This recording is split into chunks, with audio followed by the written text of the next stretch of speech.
Þannig að hvað þýðir það að elska?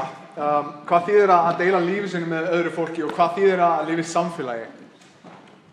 Hafið einhvern veginn hitt svona heimspekinga sem að spyrja oftast bara svona random spurningar sem að eiga að vera svolítið augljósar.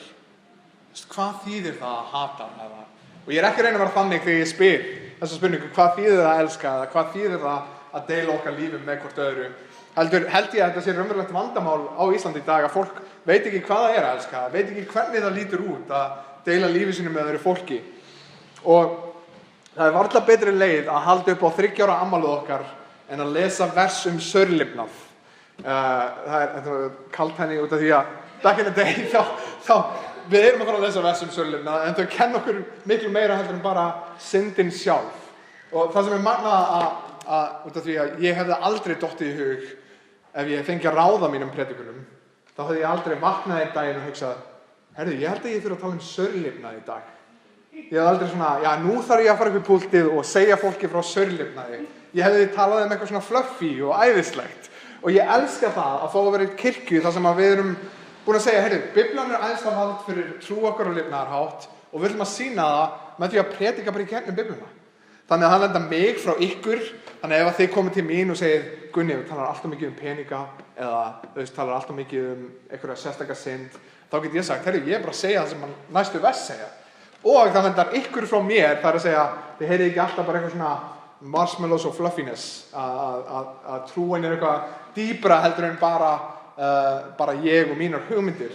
Og mér finnst það algjör heiður að fá að vera í kirkju og kenna það sem að við förum bara í gegnum Biblíuna. Við tökum næstum vessum og við tölum það sem Biblían talar og 30 ára afmælinu okkar þá erum við að fara að tala saurlifnað. Mér finnst það bara æðislegt og ég held að það sé ekki betri leið til þess að halda upp á afmælinu okkar heldur en að vera trú því sem að við höfum gert seinustu 3 ár sem er að segja, við ætlum bara að fara í gegnum Biblíuna. Hvaða vers sem koma næst, við ætlum að díla við þau og við ætlum að sjá hvað Guð hefur að segja fyrir þau komandi vers.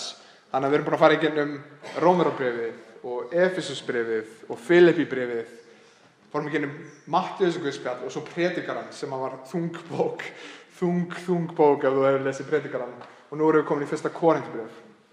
En versin í dag þau snúast eitthvað svo miklu meira heldur en eina synd, heldur snúast versin ást og samfélag í rauninni. Hvað þýðir að vera hluta kirkju?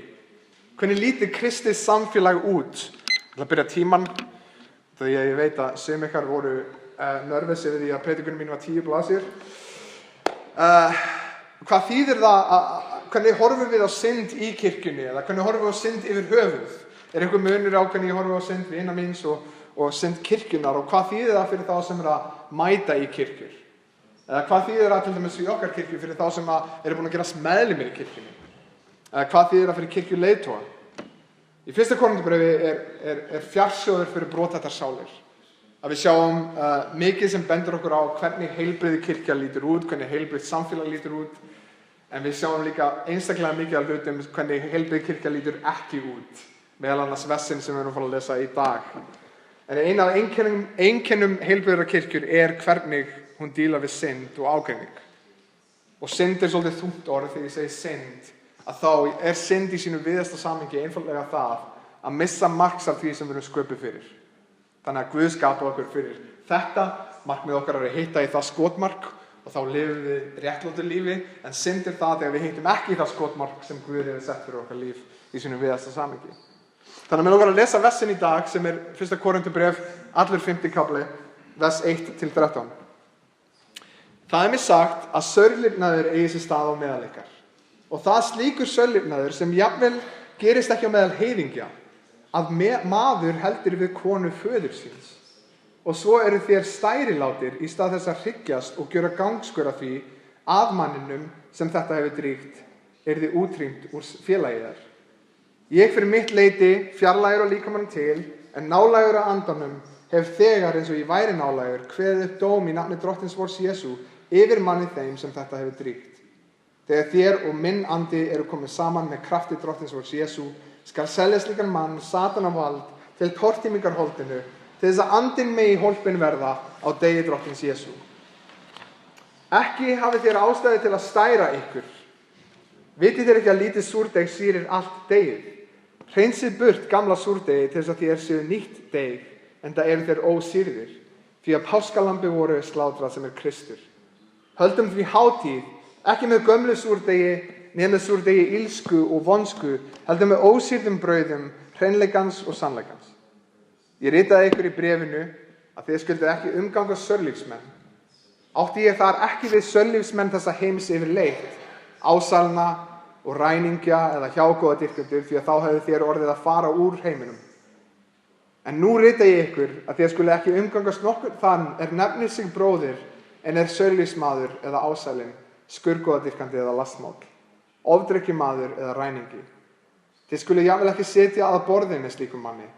Hvað skyldi ég vera að dæma þá sem fyrir utan eru? Dæmi þér ekki þá sem fyrir utan eru. Og mun ekki Guð, dæma þá sem fyrir utan eru.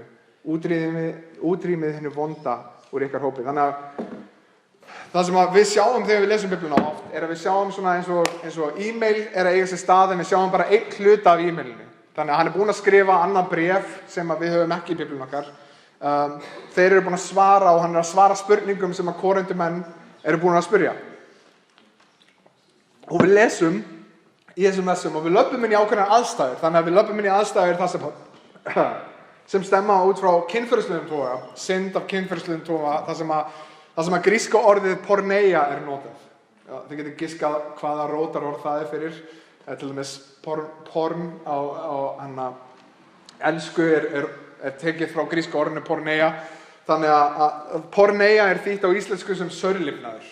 Og þetta er gríska orðið það sem að Biblían var skrifuð á grísku. Porneia í sínu víðasta samhengi þýðir einfaldlega það að það er misnotkun eða mistúlkun á gjöf Guðs sem er kynlíf. Þannig að það sem ég vil ekki gera hér, eins og mér líður að sumir gera, er að gera fólk svo ótrúlega hrætt fyrir kynlíf að það liggur við bara að horfa á það sem neikvæðan hlut. Að kynlíf er mjög góður hlutur og gjöf Guðs til mannkynsins. En það sem porneia þýðir er mistúlkun eða lélegt viðhorf gagnvart gjöf Guðs sem er kynlíf. En orðið er notað ekki í víðum skilningu, heldur fer Páll áfram að tala ákveðnar aðstæður sem eiga sér stað og lýsir þeim. Og hann lýsir þarna aðstæðum þar sem að einstaklingur er byrjað að taka við konu pabba síns. Og það sem hræðir mig eiginlega meira er að við vitum ekki hvort þetta sé móðir hans sem fæddi hans eða hvort þetta sé stjúpmóðir hans. Þannig að Páll er ekkert að reyna að útskýra það fyrir okkur. Það segir bara, þú ert búin að taka við móðir pabba þins og það er viðbjóður. En viðbrögð Korintukirkjunnar er ekki að syrgja það sem er að eiga sér stað eða að leitast eftir að gera eitthvað í því að tækla þetta vandamál á einn eða annan hátt. Heldur er viðbrögð kirkjunnar að fyllast stolti. Þannig að fyllast stolti líklegast giska ég á yfir umburðarlyndi sinni. Sjáðu hvað við getum gefið ykkur, sjáðu hvað við fögnum mismunandi tegundum ást og annað eins. Og ég giska að hugsunin á bakvið það var líklegast jákvæð. Líklegast bara mjög grunn skilgreining á hvað ást og kærleikur er, að þeir voru í rauninni að segja að þau eru ekki að særa neitt, þau eru að elska hvort annað og hver er ég að segja eitt mér neitt. En það sem og það ég heyri þetta oft sjálfur líka, en samkvæmt þeirri skilgreiningu þá er allt í lagi að þú haldir fram hjá konunni þinni svo lengi sem þú særir engan með því að deila í. Það er náttúrulega meikar ekki sens þegar þú færir inn í aðrar aðstæður. Það sem að gerist ég held að ég er búin að gifta 5 eða 6 manns á seinustu og strákar, þeir eru velkomin að koma inn bæði. Ég segi ykkur það sem að ég hef gert yfir seinustu 3 ára kirkjunni áður ég fengi að gifta nokkra og það sem að við gerum þegar við giftum fólk er að við setjumst niður með þeim, tölum vitið hvað hjónaband eru þið búin að undirbúa ykkur eitthvað fyrir hjónaband. Líklega stríðum mikið út frá því að fyrsta árið okkar var klúður, algjört klúður. Það var hræðilegasta ár hjónabands okkar. Við giftum okkur eftir að við vorum búin að deyta í 3 mánuði, þekkja hvort annað í 5 mánuði og basically út af okkur leið illa með syndina sem við vorum í, þá ákveðum við bara að gifta okkur og kippa þessu í lagi. Hræðileg ástæða til þess að gifta sig. En það sem að þegar við setjumst niður og við erum að ræða hjónaband, hvað á að gera og hvað á ekki að gera, þá er ég aðalega að segja frá því hvað ég gerði og hvaða mistök á að forðast. Í rauninni að ekki gera hlutina eins og ég gera. Og það sem er magnað að Guði í dag hefur blessað mig með yndislegri konu, yndislegum börnum, yndislegu hjónabandi, en það er ekki mér að þakka heldur að það þrátt fyrir mig. Það þrátt fyrir það að ég var heimskur frekar en þökk sé minni visku. Og það nánast öll vers í Biblíunni, eins og þessi vers hérna í dag, þá sjáum við að Páll eða hver sem að skrifa bréfið að díla við vandamál. Það sem magnað. Og það því að, og ég veit ég er búin að, hvort sem að sé í Ísrael í eyðimörkinni að tilbiðja falskguði, eða óguðlegir konungar, eða falskennarar, eða falsspámenn, eða strákur að taka við konu pabba síns, eða hvað sem vandamálið þá nánast mikill hluti af Biblíunni skrifaður þess að tækla vandamál sem að líður Guði sér upp hjá. Og ég er búin að pæla rosalega mikið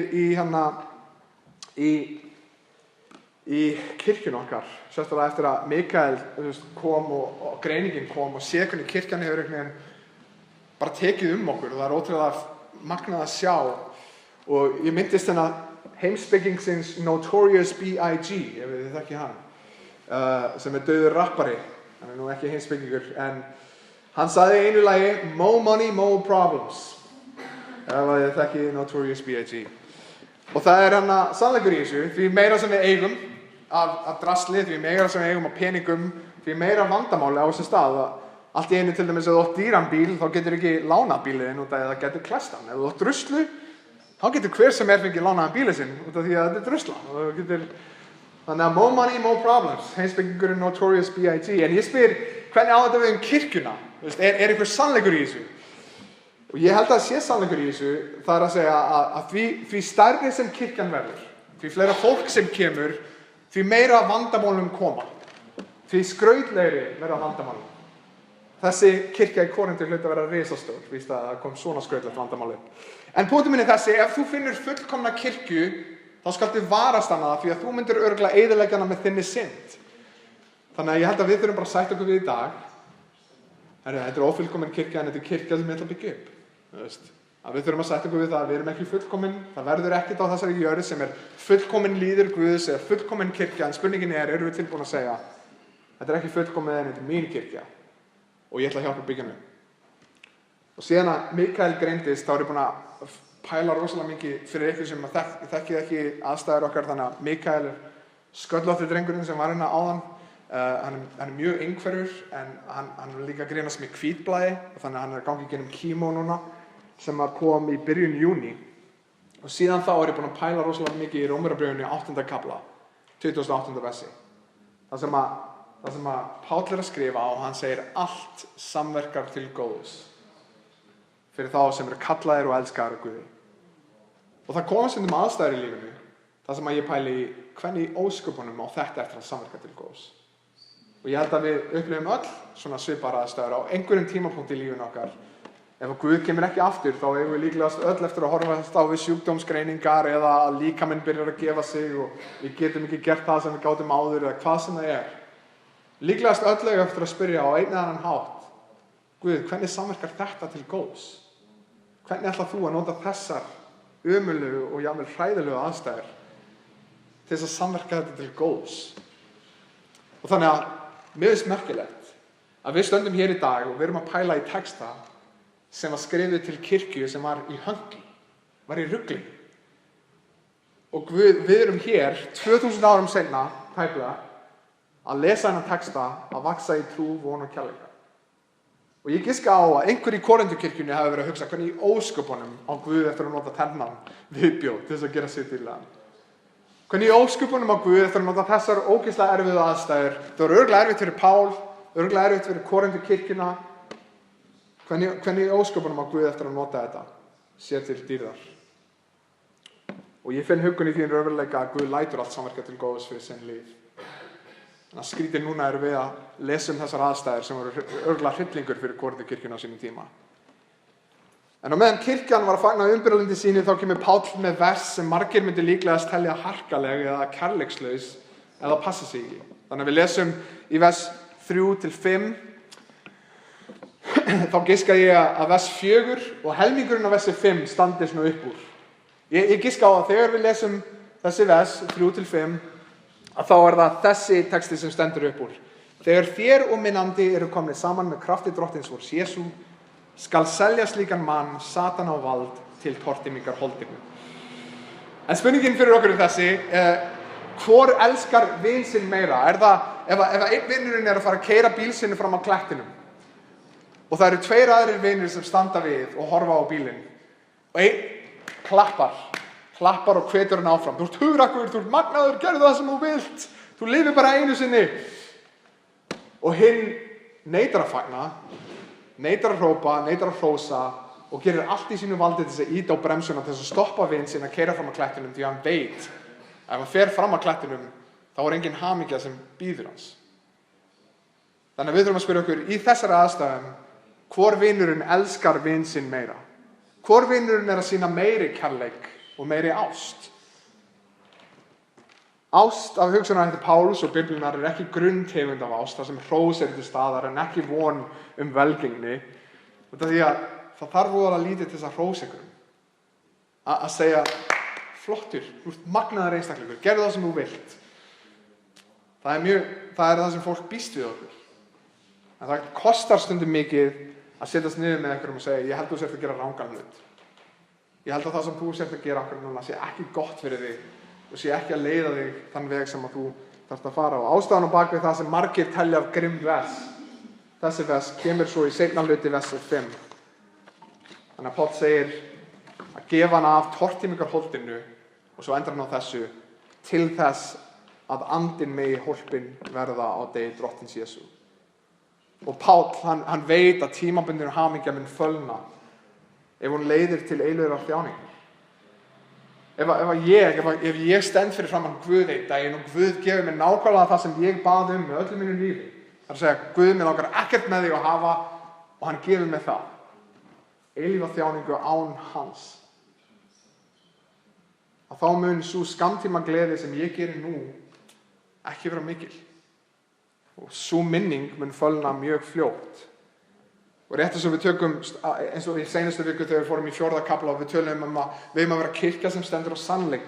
En á sama tíma þá er það ekki bara að standa á sannleik og predika sannleik og standa upp á kassa eða hvar sem við erum í vinnunni og segja iðristi eða snúið til Jesú eða hvað sem það er. Það er hvernig við tölum sannleikann sem skiptir líka máli. Í seinasta kafla þá var Páll að segja að þeir eru með 10.000 fræðara í Kristi en þeir eru ekki með föður. Og ég er föður. Þannig að í seinustu viku þá vorum við að leggja upp á því að það er ekki bara að standa á sannleik, heldur hvernig við stöndum á sannleik. Það er ekki bara að predika, það er hvernig við predikum sem skiptir máli og það er sama prinsip hér. Það er ekki bara kirkjan þarf að takast á við synd eða aga fólk sem er að díla við synd, heldur er sama prinsip kirkjan þarf að vita af hverju og hvernig. Hvernig tökumst við á við synd á meðal okkar? Ekki á hroka eða hatri eða háðung, heldur á ást. Ég leiti eftir hamingju og blómstrun einstaklingsins. Og ægin kemur ekki út af því að það vantar væntumþykju, heldur einmitt út af djúpri væntumþykju.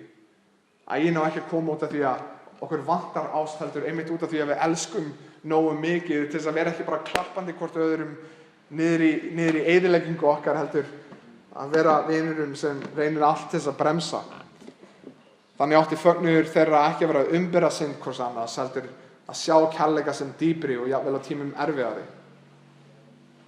Hver sem getur klappað og hrósað einhverjum og klappað á bakið, en spurningin getur við staðið á sannleik og get ég elskað einhvern nógu mikið til að segja, heyrðu, ég elska þig nógu mikið til að segja, ég held að þetta sé slæmt fyrir þig.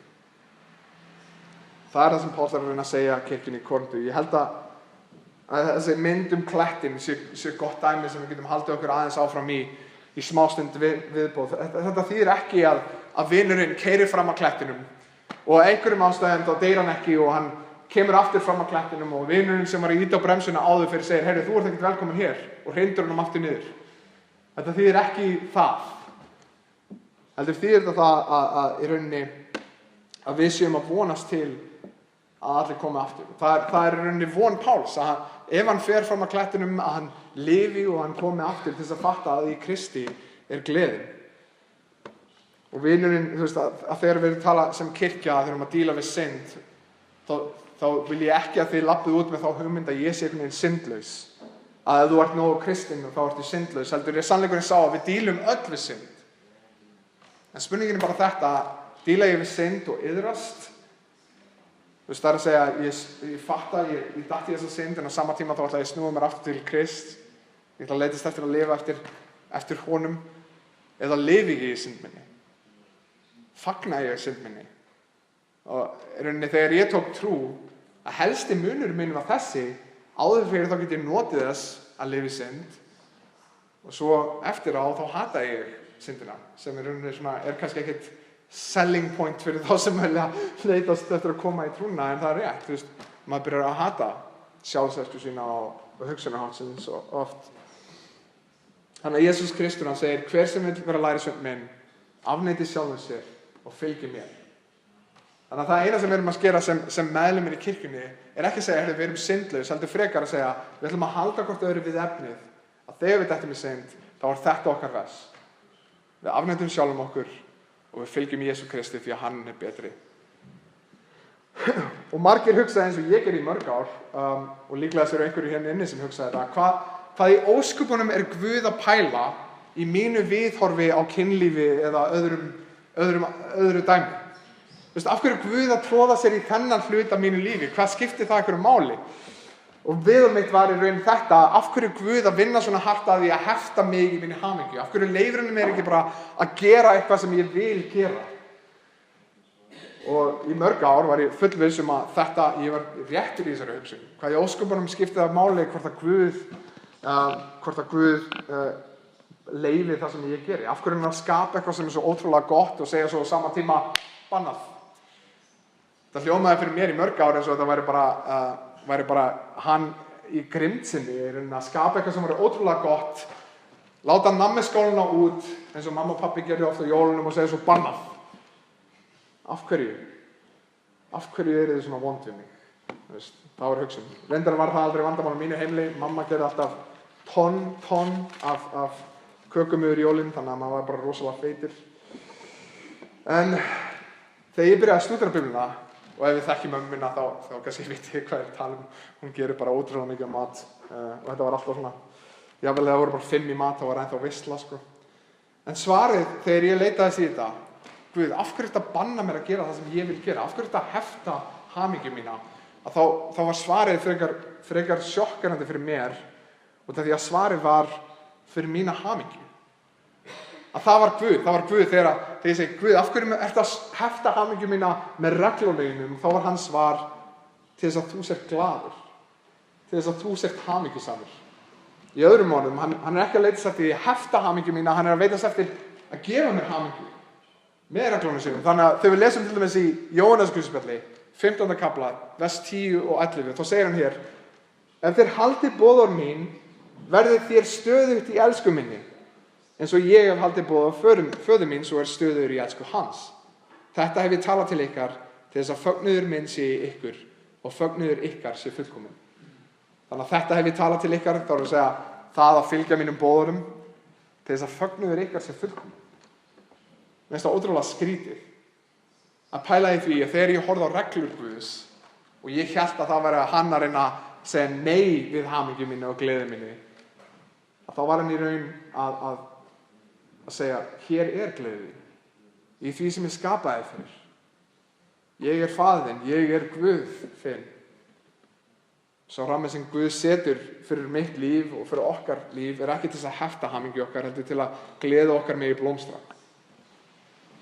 Og í því að við finnum gleði okkar í Guð, það er að segja, Guð, þú ert nóg. Þá eru mín mistök marga tíð var að ég var að leitast eftir Guð, hvað getur þú gefið mér? Hvað get ég náð á hendiðinni frekar en Guð, getur þú bara verið nóg? Þannig að trú mín og hamingja mín var byggð á því hvað Guð gat gefið mér. Þannig að ef ég hefði mist peningana mína eða bílinn minn eða konuna mína eða börnin mín, að þá var trú mín á Guði farin. Allt var byggt á því sem hann hefði gefið mér og ef hann hefði tekið það, að þá hefði ég mist mína trú. Og ég held að það sé oft mistök kirkjunnar. Að trú okkar og hamingju og von er ekki byggð á því sem Guð gefur okkur, heldur á Guði sjálfum. Að í gennum allar aðstæður, þá er hann með okkur. Það er það sem gleði okkar snýst um. Og þannig að hann er ekki að leitast eftir óvildar undirgefni okkar, heldur trú minni að Guð sé góður. í rauninni að gera nákvæmlega öfugt við það sem Adam og Eva gerðu. Helstu mistök þeirra, ef þú lest sköpunarsöguna, að trúa ekki að Guð væri góður Guð. Að trúa því að hann gæti verið að fela hamingju sem væri umfram það sem hann hefði gefið þeim í garðinum. Að hlusta á snákinn, talandi legar hvað ef Guð vill ekki að þið sé eins og hann. Þannig að mistök þeirra var að efast að Guð væri góður og leitast eftir þeirra hamingju. Það sem við eigum að vera að gera nákvæmlega öfugt. Að segja, í þessum aðstæðum, Guð, ég skil ekki af hverju, ég skil ekki hvað þú ert að gera, ég skil ekkert hvernig þú ert að láta þetta samverka til góðs. En ég ætla að trúa þér og treysta þér og vita að þú sért góður Guð. Þannig að þegar Mikael greindist með hvítblæðið, þá var fyrsti mánuðurinn ótrúlega erfiður mánuður. Það var meira og minna á klukkutíma til 3 tíma fresti einhver að koma inn með lyf fyrir hann og hann með mjög mikla einhverfu, þannig að hann talar ekki og getur ekki tjáð sig hvernig honum líður eða hvað að gerast. Og þegar fólk nálgast hann sem hann þekkir ekki, þá fríkar hann oftast út. Þannig að það var alltaf að koma ný hjúkka á klukkutíma til 3 tíma fresti. Við vorum búin að láta hennar legg sem fer bara inn í brjóstkassan og inn í æðakerfið hans. Þannig að þau þurftu að komast í til þess að gefa honum lyfið sín og hann öskraði og hann vældi og hann leið ótrúlega illa, ekki bara út af hvítblæðinu og lyfjónum sem hann var komin á, heldur líka út af bara óþægilegu aðstæðunum sem hann fann sig í. Og út af einhverjum þá talar hann mjög lítið eins og ég sagði, en hann þurfti ekki að segja neitt. Það var oft það sem hann horfði á mig og hann var öskrandi og maður sá að það sem hann var að pæla pabbi, af hverju ertu að leyfa þess að gerast?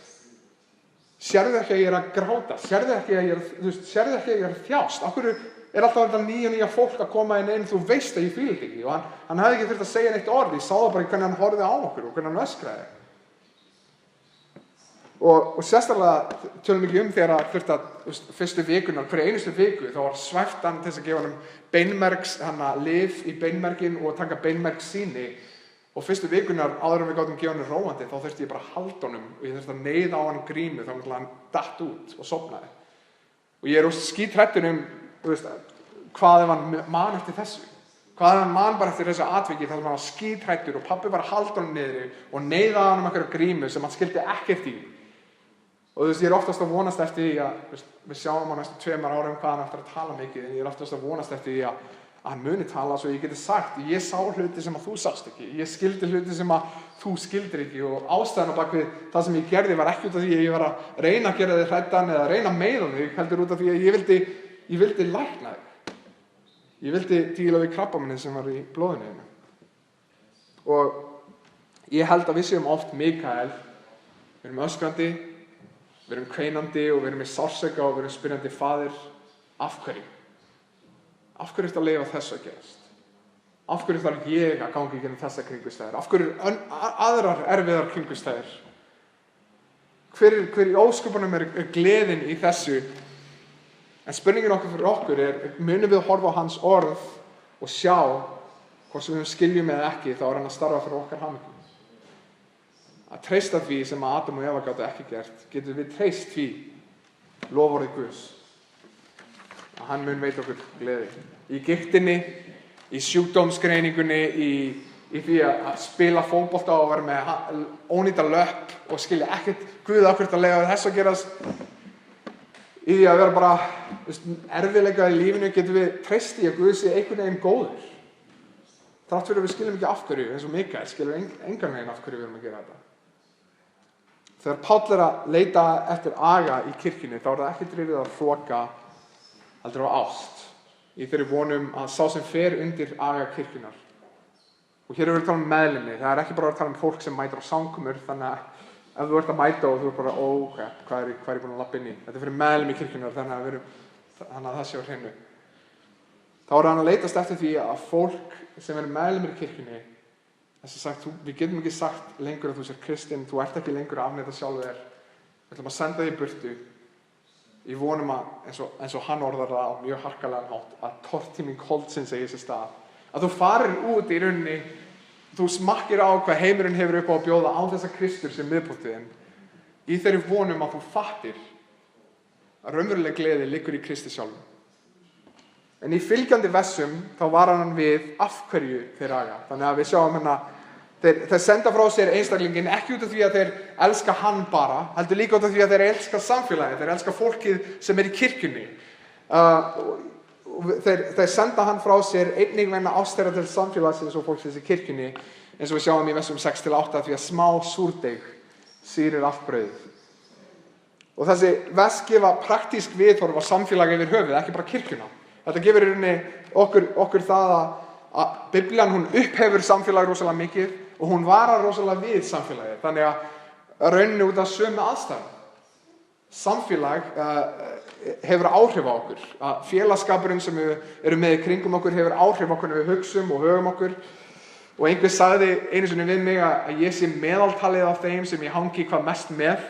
Ég veit ekki hver sagði þessa setningu, en þetta eitthvað svipuðum dúr. Í rauninni að vara við félagsskap sem hefur slæm áhrif. Og ef kirkjan á að vera embætti í himnaríkis, lifandi fyrir dýr Guðs, þá merki hvernig menning himnaríkis hver boðorð Krists eru, hvaða þýðir að elska eins og Kristur elskaði okkur. Á meðan einn að rífa niður veggi hússins og aðrir að byggja upp húsið, að þá það mjög erfitt. Það einstaklega erfitt. Ef að til dæmis, eins og Svava var að labba með Sigurrós, ef þið komið ekkert heim til okkar, og það ótrúlega fyndið þegar þú ert ekki að taka til dæmis þegar ég ekki að taka til og ég að horfa á Svövu taka til, þá það einstaklega skemmtilegt að horfa á Svövu vera að raða í kassa og það sem gerist eftir henni fylgir tortíming og eyðilegging sem ber nafnið Sigurrós Mirra Gunnarsdóttir. Og hún kemur og hún tekur kassan sem Svava var að raða í og hendir úr kassanum, eða Svava tekur út ryksuguna og þá hún í því að sitja ofan á ryksugunni svo að Svava getur ekki ryksugað, eða Svava að vaska upp og Sigurrós Mirra kemur inn í eldhús og fer í skápana og byrjar að henda út diskum og öðru dóti, þannig að það miklu meira fyrir Svövu að vaska upp.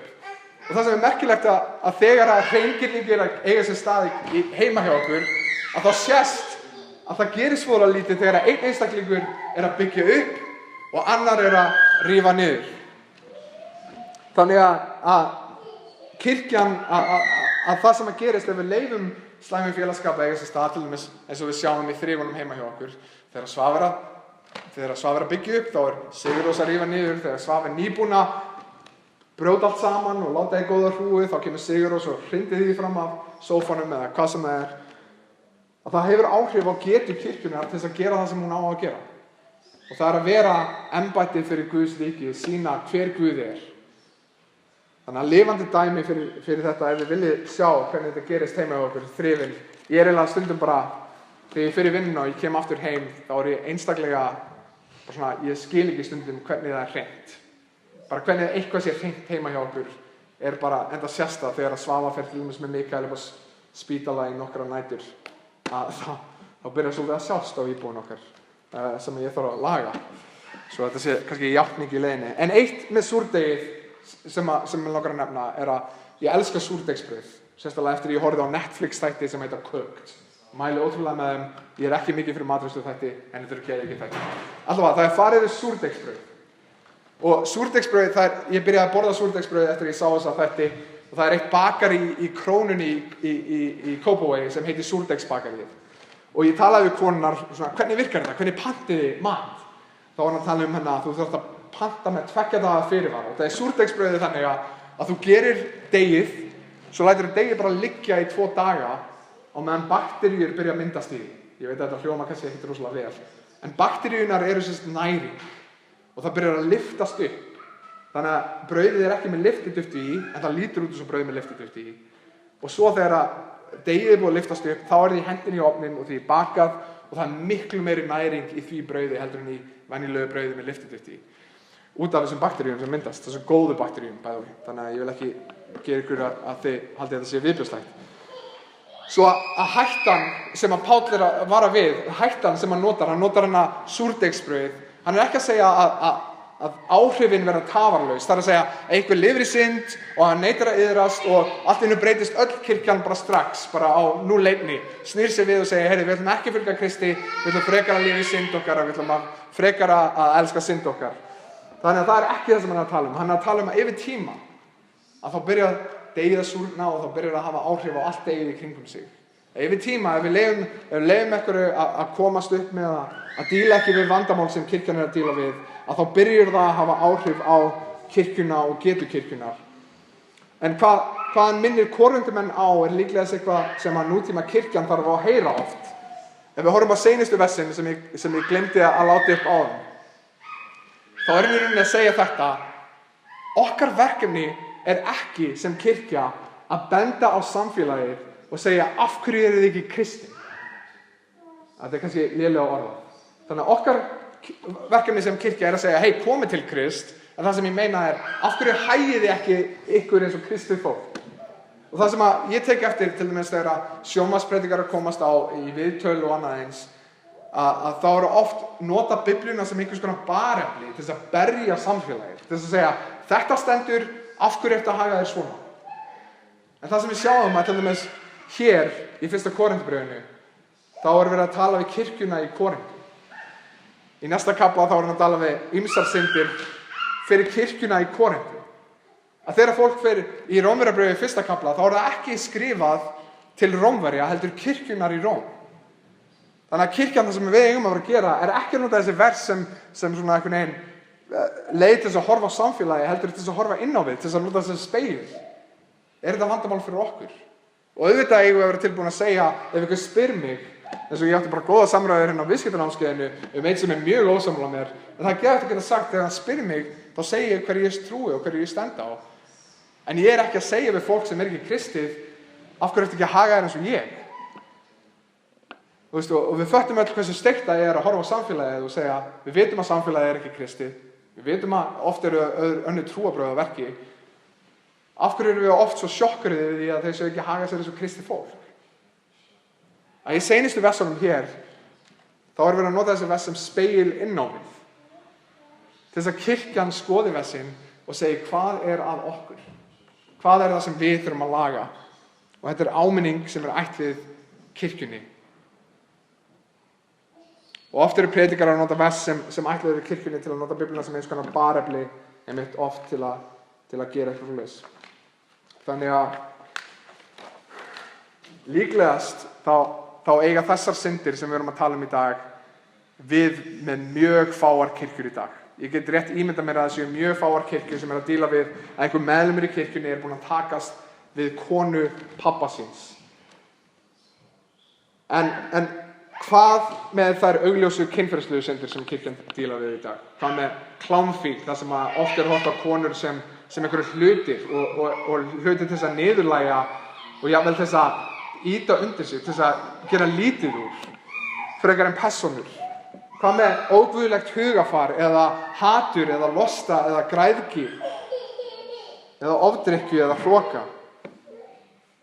Hvað þetta þýðir fyrir meðlimi þetta að við þurfum að iðrast þess að hafa oft á tíðum allt of grunnt viðhorf á ást.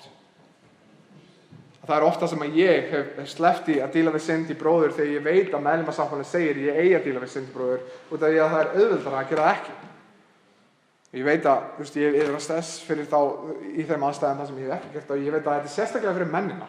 Ég teki eftir því að konurnar í kirkjunni okkar eru mjög duglegar að tala um synd sína og díla við synd hvers annars, en það sem menninir í þessari kirkju þurfa að gera er að segja, við þurfum að vera opnari hvað við erum að díla við og hafa háa þekkingu á hvað ást og hvernig hún lítur út. Að segja, hei, þú ert ekki að gera það sem að boður Krist Þú ert ekki undirgefin Kristi okkur núna, þú ert ekki að vaxa í trú, von og kærleika. Við þurfum að hafa hærri viðmið hvað ást og fyrir ykkur sem mætið en hafið ekki gerst meðlimir að þá segir þetta, hverjir eru það sem að eiga að halda þér við efnið ef að þú hefur ekki sagt við neina kirkju, ég hluti af ykkur og þið hluti af mér. Ég held að það sem að við þurfum oft, kristin einstaklingar í Íslandi þurfi, meðlimkerfi. Að segja, ég hluti af þessari kirkju og þessi kirkju hluti af mér. Þetta fólk má segja við mig, herri, ég held þú sért ekki á réttri braut og ég mun segja við þetta fólk, hei, horfðu til Krist, iðrumst, elskum Krist betur, lofum hann betur með öllu lífi okkar. Og það vantar upp á þetta. En eins og þá eru 17 meðlimir í kirkjunni okkar, 18 meðlimirinn eru að bætast við, væntanlega ekki langt í það. Þannig að hvað ástæðan fyrir því að þú sért ekki svo 18. eða 19. eða 20. Og þetta er það sem gerum meðlimakerfið mikilvægt. Að við erum ekki bara að segja, við deilum lífinu með hvort öðru. Heldur meðlimakerfið, við erum að segja, við ætlum að deila lífinu með hvort öðru og við erum að gera það formlegt. Ég veit, þegar ég segi þetta, þá hljómar þetta ekki bara vel. Ég veit nákvæmlega hvaða fólki ég er að deila lífinu mínu með. Ég veit nákvæmlega hvað fólk á að segja mér þegar ég er ekki að horfa til Krist. Og ég veit nákvæmlega mínar ábyrgð gagnvart þeim, að ég á að gera það sama. Ég á að segja í þunglindi, hvetja þau áfram í kærleika. Og ég held að við erum öll með mismunandi gjafir. Eins og Kristín, sem dæmi, ef þú heitir Kristínu, þá kemst ekki hjá því að sjá hún er alltaf glöð og alltaf með rosalega mikið orku. Það er gjafir fyrir fólk eins og mig sem er meira inn á við og lokað oft. Það sem við sjáum þegar kirkjan kemur saman, er að við sjáum hvernig Guð notar mismunandi einstaklinga til að gera mismunandi verk og það er ótrúlega fallegt. Það er ótrúlega fallegt. Þannig að hvernig förum við að því til dæmis? Hvernig gerum við þessu? Hvernig fylgjum við þessum versum ef við erum ekki með formlegt meðlimakerfi? Hvernig förum við að því að segja eins og vers 2 segir þú ert ekki lengur félagi í þessari kirkju ef við vitum ekki einu sinni hverjir eru í kirkjunni til þess að byrja með? Þess vegna vil ég bara svona leggja út fyrir okkur að meðlimakerfið okkar er mikilvægt. Textinn í dag er áminning til okkar sem eru meðlimir til að gera það sem við segjum sem það gera. Gefa eins og við segjum sem það gefa, styðja hvert annað í líf eða lifa í iðrunni eins og við sögðum sem það gera, vaksa í þekkinguna á Jesú Kristi og sinna þjónustu okkar vel. Og þetta er áminning fyrir mig og leiðtogakirkjunnar að halda okkur við efnið. Þetta er líka áminning til ykkar sem er ekki hluti af kirkju. Hver heldur þér við efnið? Hver beinir augum þín til Krists þegar höfuðið lafir í skömm og uppgjöf? Og það sem ég langar að enda á áður en við förum í brauðsbrotninguna sem við gerum á hverjum sunnudegi, miðjuversunum. Og ég veit að, ég kom með svolítið yfir tímann, en ég elska þetta. Og ég elska þetta vers, sérstaklega miðjuversin. Og það er því að ef þú ert ekki með víða sjón á hvað Biblan er, sem er ein saga að segja hvernig Guð er að frelsa fólk. Og afsakið Ló var að spyrja hversu löng predikunum mín var. Og þegar hann vissi að hún var 10 blaðsíður, ég er að reyna að halda mér við tímann sem ég er oftast í. En þessi 3 vers eru mögnuð á svo marga vegu, þá helst að þau benda aftur á aðra Mósebók, kafla 12. Góð heimavinna, ef þú ert að leitast eftir heimavinnu þessa viku, væri að lesa þessi vers, það er að segja 6-8 og aðra Mósebók, 12. kafla. Og eins og svo oft, þá bendir þetta okkur á að Biblian er ein heild og ein saga. Saga Guðs í að endurmynda sköpunina á okkur. En versin í 2. Mósebók 12 er seinasta plágan sem kemur yfir Egyptaland. Hefur einhverju hort á Prince of Egypt myndina, eða teiknimyndina? Enginn. Ég er búinn að horfa á hana svona 70 sinnum. Mikael elskar Moses, eins og hann kallar myndina. Moses! Ég horfa á Moses. Allavega, ég er búinn að horfa á hana svo ótrúlega oft. En það fjallar 10 pláganar sem komur í Egyptaland. Við þekkjum held ég öll söguna. Seinasta plágan er að dauði myndi koma yfir alla þá sem eru fæddir fyrstir. Og sagan er svo að sem frumburður Ísraels myndi deyja og Egyptalandi myndi deyja nema dyrnar væru merktar með blóði úr saklausu og hreinu lambi. Og eftir frelsið sitt frá Egyptalandi var haldið upp á daginn árlega sem kallaðist á hebresku Pesach. Ég veit ekki, Helgi kann miklu betur hebresku en ég held að þú berir það fram Pesach, sem þýðir að fara yfir eða fara framhjá. Til að minnast þess að dauðinn sem að snerti alla frumburði landsins, snerti ekki Ísraelsmenn sem voru merktir blóði lambsins. Og frá orðunum Pesach þá höfum við íslenska orðið páskar. Við fögnum því á hverju degi með súkkulaðieggjum, eins og það tengist einhvern veginn í Egyptalandi og því. En hann tengir súrdegið í 6 og 8 við páskahátíð gyðingja. Hvernig þið fögnuðu þessari hátíð var í rauninni að segja, við ætlum að borða brauð sem er ekki súrt. Sem er ótrúlega steikt, hvað er svona merkilegt við það? En meiningin var í þessi í rauninni, í 5. Mósebók 16. kafla, 3. versi, þá er gefið fram af hverju þeir gera þetta. Ástæðan er svo að Guð frelsaði svo fljótt úr Egyptalandi að þeir gátu ekki beðið í þennan tíma að leyfa deginu að súrna. Heldur þurftu þeir að flýta sér upp á fætur og fara út úr Egyptalandi þegar Guð gerði það sem hann gerði. Þannig að þetta var þekkt sem Pesach-hátíðin eða hátíð ósýrðu brauða. Og þetta var leið til að minnast þess hvernig Guð hefði frelsað Ísraels frá þrælahaldi og á hverjum páskum Það var slátrað lambi fyrir hönd Ísraels. Til þess að minnast þess að þau frelsuðust, að þau dóu ekki með því að merkja sig með blóði lambsins, og fórnarkerfið sem var sett upp þegar Móses kom og Guð gaf honum lög sín, var sett ekki til þess að gera þá syndlausa eða gera þá hreina, heldur til þess að benda á eitthvað meira. Heldur til þess að segja, þetta saklausa lamb, þessa fullkomna lamb, að benda á eitthvað meira en það sjálft. Að blóð lambsins sem var sett á dyrarammann bendi á einhvern hreinan og saklausan sem myndi gefa sitt líf, svo að dauði gæti farið fram hjá öllum þeim sem merktu sig með blóði hans. Og það merkilega 1500 árum eftir að það gerist, eftir að þetta gerist í Egyptalandi, að þá maður fyrir utan Jerúsalem. Og þetta á fjallinu þar sem við lesum Abraham og Ísak, og þegar Abraham ákveður að engill stígur inn og Ísak ekki fórnað og Guð gefið þeim lamb, að það magnað á hebreskunni þegar Abraham segir, á þessum stað mun Guð sjá fyrir. Ekki á þessum stað hefur Guð séð fyrir, heldur á þessum stað mun Guð sjá fyrir. Og þetta á Moríafjalli. Og seinna meira, ef þú lest aðra konungabók, þá sérðu að á Moríafjalli Jerúsalem byggð. Og núna, 1500 árum seinna, á Moríafjalli, fyrir utan Jerúsalem, maður á krossi, sem heitir Jesús Kristur. Á meðan páskarnir og páskahátíð gyðinga eiga sér stað. Á meðan farisearnir og saddukearnir að fórna páskalambinu, þá fatta þeir ekki að páskalambi sem þeir að fórna á sama tíma að benda á raunveruleikann í þeim manni sem þeir að drepa fyrir utan múrana. Það ótrúlega magnað að sjá hvernig Biblan ein heild sem lýsir sögu Guðs, og þannig í versi 7 þá sjáum við því að páskalambi voru slátrað sem Kristur. Og með þessari mynd þá minnir Páll Korintumenn á ekki gerast súrt brauð, að miðpunktur siðferðis okkar og alls þess sem við gerum og erum Jesús Kristur. Við lofum hann með öllu okkar lífi þessa viku með því að gerast hluti af samfélagi, með því að elska djúpt og raunverulega deila lífum okkar með hvort öðru. Og nú bið ég alla kristna velkomna að taka þátt með okkur í brauðsfráningunni sem við gerum hverju viku, þar sem við minnumst þess að páskalamb okkar var slátrað. Að hann miðpunktur vonar okkar og hamingju okkar og gleði okkar, og ef þú ert kristinn, ekki kristinn hér inni, þá segi ég ekki taka þátt. En ef þú hefur aldrei pælt í því og þú vilt segja, í dag ég tilbúin að segja afneita sjálfum mér og taka þátt, að þá þið velkomið að taka þátt með okkur í brauðsfráningunni í dag.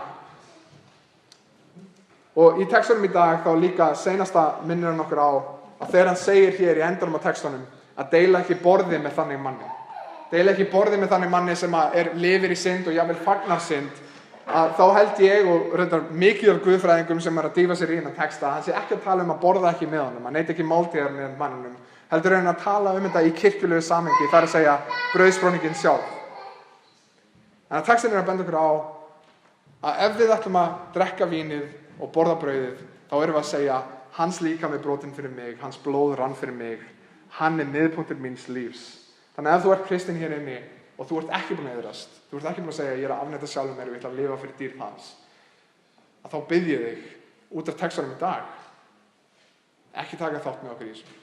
En það sem ég vonast eftir, ef þú ert kristinn hér í dag, að þú segir ég er ekki búin að standa með þessa viku, en ég ætla að iðrast og ég ætla að afneita sjálfum mér, og með Guðs hjálp þá ætla ég að gera hann dýrlegan þessa viku.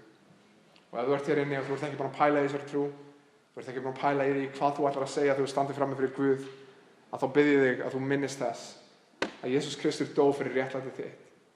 Og þú í dag segir, ok, ég ætla að afneita sjálfum mér, ég ætla að taka upp minn kross og ég ætla að fylgja Kristi. Krossurinn var ekki rómantískt hugtak, þetta þýddi dauði, þetta þýddi þjáning og niðurlæging. Og það myndin sem að Jesús málar fyrir lærisveina sína. Ertu tilbúin að afneita sjálfum þér, taka upp þinn kross og fylgja mér?